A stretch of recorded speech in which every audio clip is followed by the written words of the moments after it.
আজকে আমরা যে ভিডিওটা তৈরি করব সেই ভিডিওটাতে ইলেকট্রোড পোটেনশিয়াল এবং কোনো কোষের তড়িৎচালক বল এর মান কী করে নির্ণয় করা হয় সেটা আমরা আলোচনা করব। দেখো, ইলেকট্রোড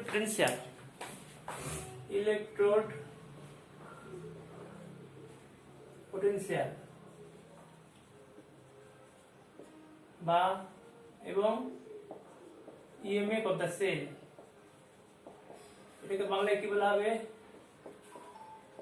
তড়িৎদ্বার বিভব আর এবং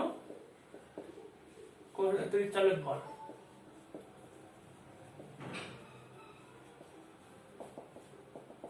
এখন এটা জানার আগে তোমাদেরকে বলে দিতে চাইছি আমি যে তড়িৎদ্বার বিভব বলতে অর্ধকোষের পোটেনশিয়ালের মান বের করতে হবে। আমরা বিগত ভিডিওতে যেটা পাঠিয়েছিলাম সেখানে জিঙ্কের দণ্ডকে একটা 1 মোলার জিঙ্ক সালফার দ্রবণ ডুবিয়েছিলাম, তো একটা মান পেয়েছিলাম, সেটাই হচ্ছে তড়িৎদ্বার বিভব। এখন সব ক্ষেত্রে তো তাপমাত্রা 298 কেলভিন থাকবে না, বা তোমার গাঢ়ত্ব সবসময় 1 মোলার নাও থাকতে পারে। যদি না থাকে তখন আমরা নানস্টের সমীকরণ ব্যবহার করে তার মান বের করতে পারবো। আমরা বইয়ের মধ্যে যে মানটা পাচ্ছি সেটা হচ্ছে স্ট্যান্ডার্ড, অর্থাৎ 298 কেলভিন তাপমাত্রা এবং 1 মোলার দ্রবণের মধ্যে যেটা সেটাই পাচ্ছি। এবার আমাদেরকে আজকে তাহলে তড়িৎদ্বার বিভবের মান এবং ইলেকট্রোচালক বলের মান বের করতে হবে। তার জন্য নানস্টের সমীকরণ, নানস্ট ইকুয়েশন।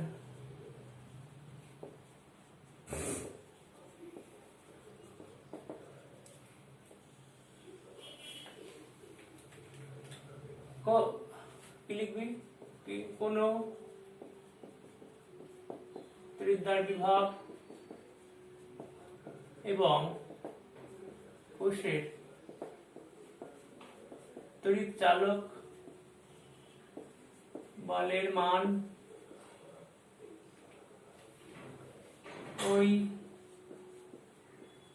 তড়িৎদ্বারের প্রকৃতি, অর্থাৎ তড়িৎদ্বারটা জিঙ্ক না সোডিয়াম না কপার না হাইড্রোজেন ইত্যাদি, দ্বিপৃষ্ঠ দ্রবণের গাঢ়ত্ব,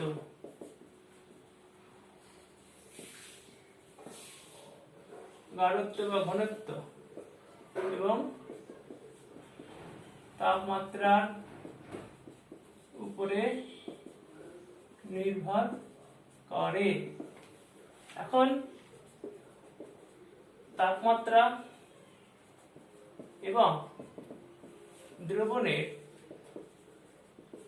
গাঢ়ত্বের পরিবর্তনের সঙ্গে সঙ্গে তড়িৎদ্বার বিভব এবং ইএমএফ কিভাবে পরিবর্তন হয় তা নানস্ট এর সাহায্যে এর সমীকরণের সাহায্যে প্রমাণ করা যাবে। মনে করি A A B B C C D D একটা বিক্রিয়া। নানস্ট কি বলছেন? তার গতিবিধির সাথে আমরা লিখতে পারি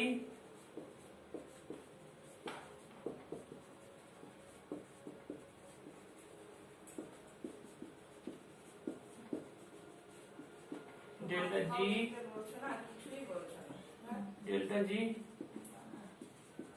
और टी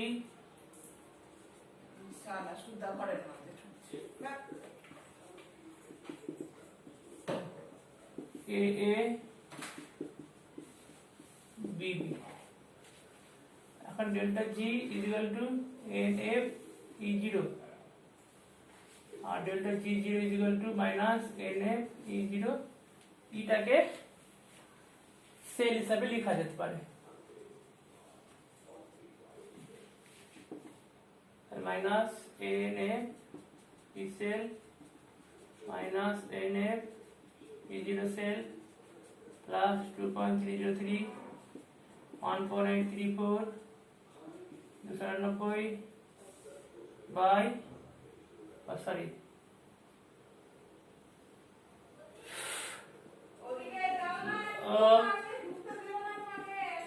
dd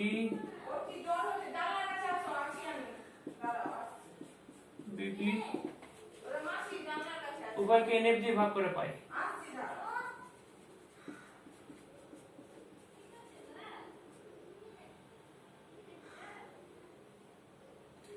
এখানে 2.303 আরটি লিখতে হবে। 2.303 আরটি log সিসি ডিডি এ বিবি। এখন যদি এনএফ দিয়ে ভাগ করি তাহলে এখানে এনএফটা বসে যাবে। ই সেল ই0 সেল এটা কিন্তু করলে এটা মানটা বের করতে গেলে 2.303 8.374 397 n into 96500 cc dd a bb। এখন এই cell E0 cell 0.059 by n log product by reactant। এটা হচ্ছে নন স্টেট সমীকরণ।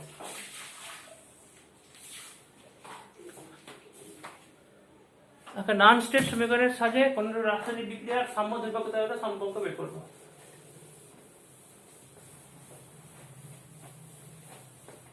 নন স্টেট সমীকরণের সাথে কোন রাসায়নিক বিক্রিয়ার সাম্যদ্রব্যক বা কোসেন্ট। দেখো নানস্টেট সমীকরণ ব্যবহার করে কোন রাসায়নিক বিক্রিয়ার সাম্যদ্রব্যক মান আমাকে বের করতে বলতে হতে পারে। হ্যাঁ, যখন কোন রাসায়নিক বিক্রিয়া প্রথমে শুরু হয়, প্রথম অবস্থায় সে রাসায়নিক বিক্রিয়ার গতিবেগ বেশি থাকে, যেমন ঠিক তেমনই এখানে যখন দুটো অর্ধকোষকে পরস্পর জুড়ে দেওয়া হবে, ডান দিকে ক্যাথোডের মান সব থেকে বেশি হবে, অর্থাৎ প্রথম দিকে কিন্তু তড়িৎচালক বলে মান সর্বোচ্চ পাবো, অর্থাৎ রাইট হ্যান্ড সাইডের যে ক্যাথোড আছে তার মান খুব সর্বোচ্চ থাকবে, তার জন্য সর্বোচ্চ মান পাবো। এবার এই সর্বোচ্চ মানটা আস্তে আস্তে আস্তে আস্তে কমতে থাকবে, অন্যদিকে লেফট হ্যান্ড সাইডে অ্যানোডের যে মানটা আছে আস্তে আস্তে আস্তে আস্তে বাড়তে থাকবে। একটা সময় গিয়ে যখন সাম্যদ্রব্যকে বিক্রিয়ার সাম্যে পৌঁছাবে তখন উভয়ের মান অর্থাৎ E0 রাইট এবং E0 লেফটের মান সমান হয়ে যাবে।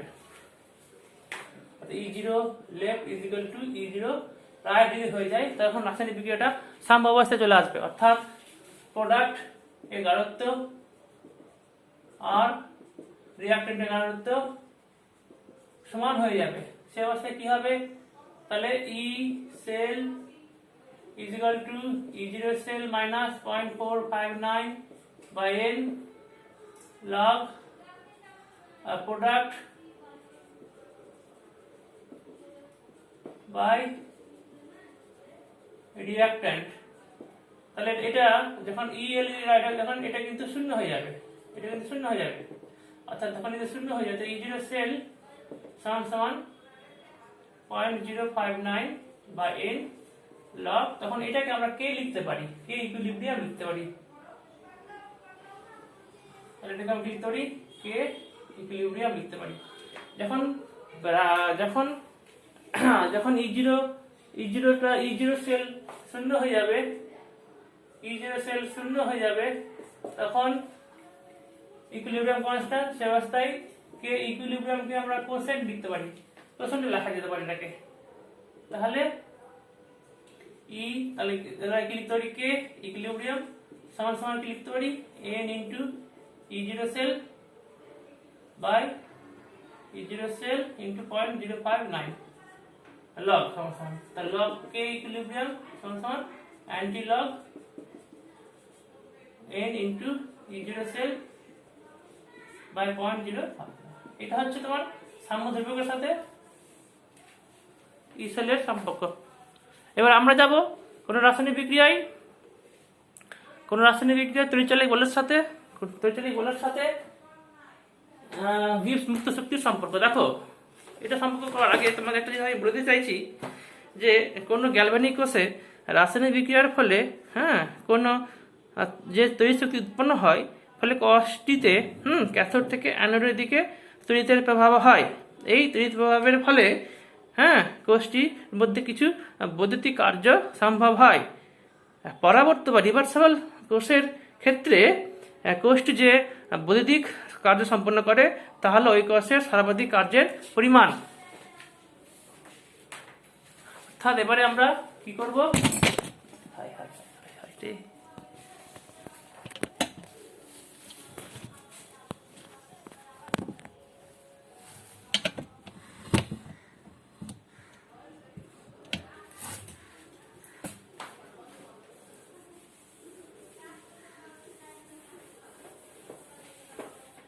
কি করব আমরা